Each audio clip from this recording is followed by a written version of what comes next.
power. That's what I'm talking about today. How we power each step when we're walking, and how you can better understand that power if you think about each step in a circular fashion rather than in a linear fashion. And I know that's a little bit difficult to think about right now because when we walk, we're almost always moving in a straight line, but our core muscles are set up in circles. And I have an exercise that's going to help you today to work out how those circles turn into a linear movement. If you're new to the channel, I'm Dr. Todd Martin, creator of the Walking Code. If you have problems understanding what I've said in previous videos about how to use your hip muscles to pull rather than push, drop me a comment and let me know. And then after you've watched this whole video, let me know if this makes it a little bit more understandable.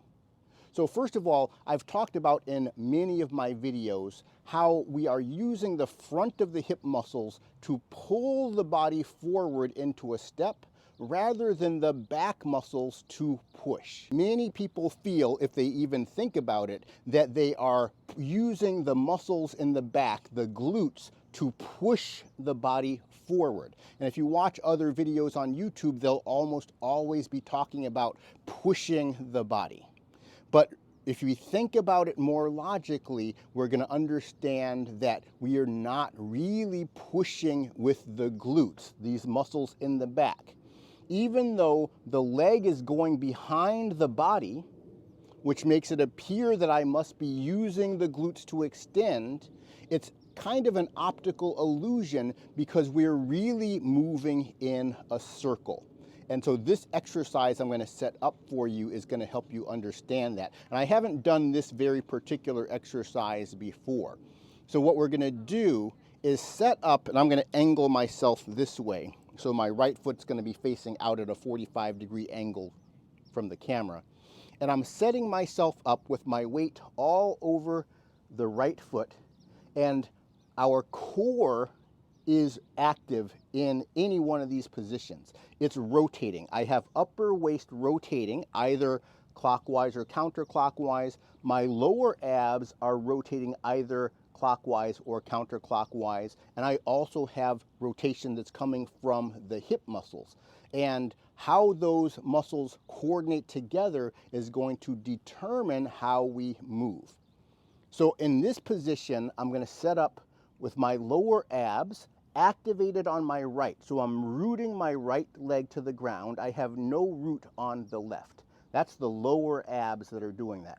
If I turn my lower abs back to the left, it's going to place the root on the left leg. I'm taking the lower abs and turning the belly button over to the right leg and using the lower abs to tuck under so my pelvis is leveled with my spine directly over the right leg. And I'm going to use my upper waist rotation and turn it towards the right leg also. So if you're doing this with me, take your left arm and act like you're wrapping it around a big tree trunk here. So I've got this circular action with the upper abs that are controlling the left arm. My lower abs, belly button, is turning also to the right. So I've got this big circle going to the right. No weight on my left leg. My power right now is coming from my left hip, flexing. That's where the power is coming from. We're always using either the left or the right hip to power the step. And so if I think about how I got into that position, I was turning my upper waist around clockwise, I'm turning my belly button clockwise, and I'm flexing my left hip, meaning I'm pulling my left hip forward like this. That's what's powering me to get to this position. And when I get to this position with the spine over the leg, I've now reached a point of equilibrium where further power doesn't go anywhere. So to step, I have to do something new. And now what I'm going to do is I'm going to change the power from my left hip to my right hip. Instead of flexing with my left hip, I'm going to flex my right hip, and what it's going to do is take me in a circle. That's what's going to happen. See if you can do that with me. Take your right hip and flex it, and it's going to take you around in a circle like that. That is the same power that we use if we're going to walk forward. Now I'm going to do something different. From the same position, I'm going to use the same power, flexing the right hip, and instead of keeping the circle going around the tree clockwise, I'm going to change the circle to counterclockwise using the upper waist as I activate this hip flexion on the right. And that's going to do this.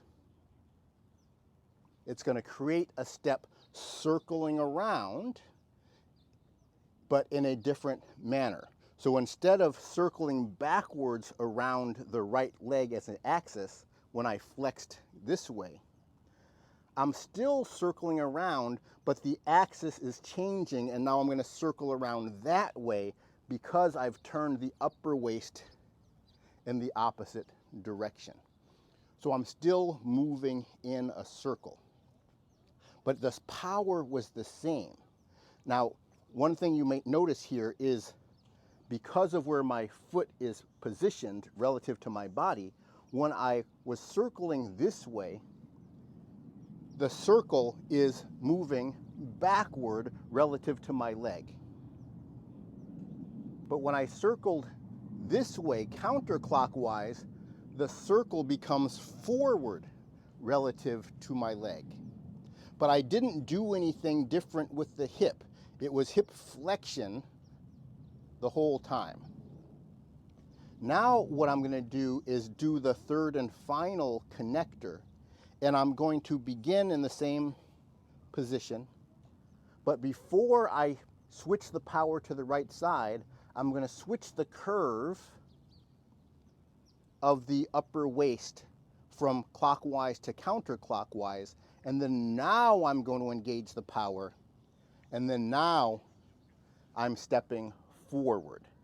So what's happening with the way we use our core is we are always moving in a circle, but when we're walking in a straight line, we are constantly switching the circle from clockwise to counterclockwise, back to clockwise, back to counterclockwise. So we're constantly changing the circle from one side to the other side between each step.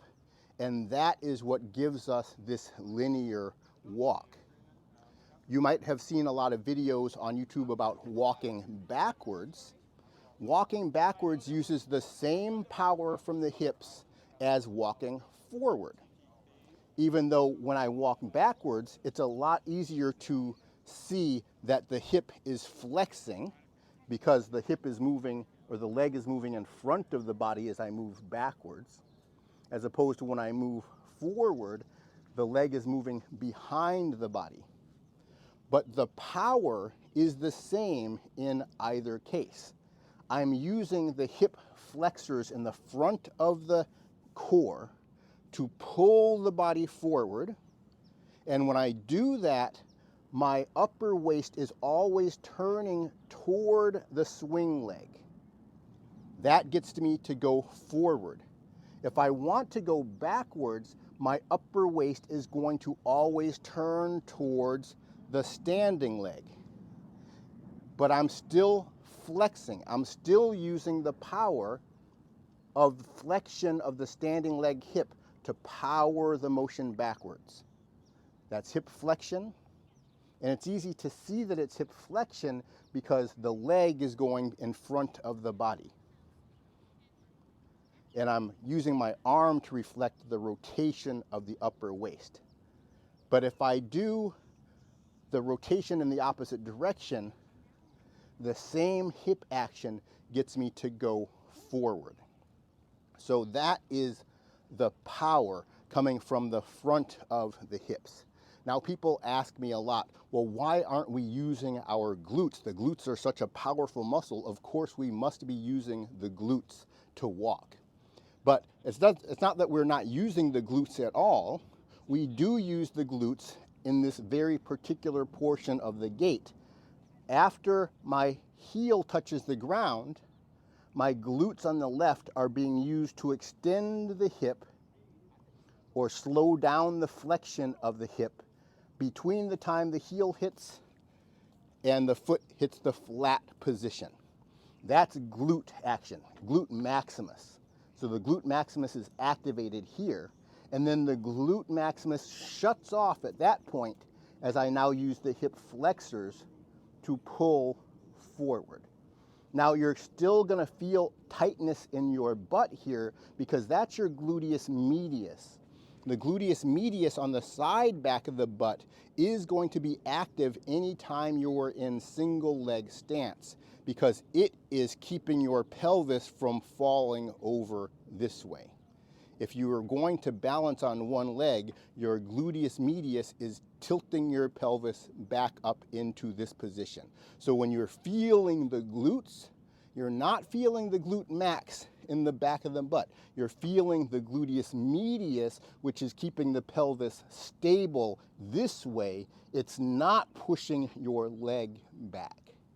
There are times when we're walking where we do absolutely need the glutes, the glute max. That's when we're walking uphill or when we are walking upstairs. I'll quickly show you where you're going to use the glute max going upstairs. You can watch one of my going upstairs videos for more detail.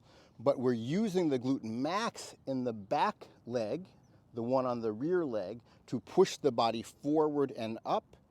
And then when we get to this position where the spine is close enough to the standing leg for leverage, now I use my left glute max to push up. I place the foot, rotation gets me forward to this position, then I can push up using the glutes of the right leg, repeat glutes of the left leg until I get to here. Now I have full glute activation.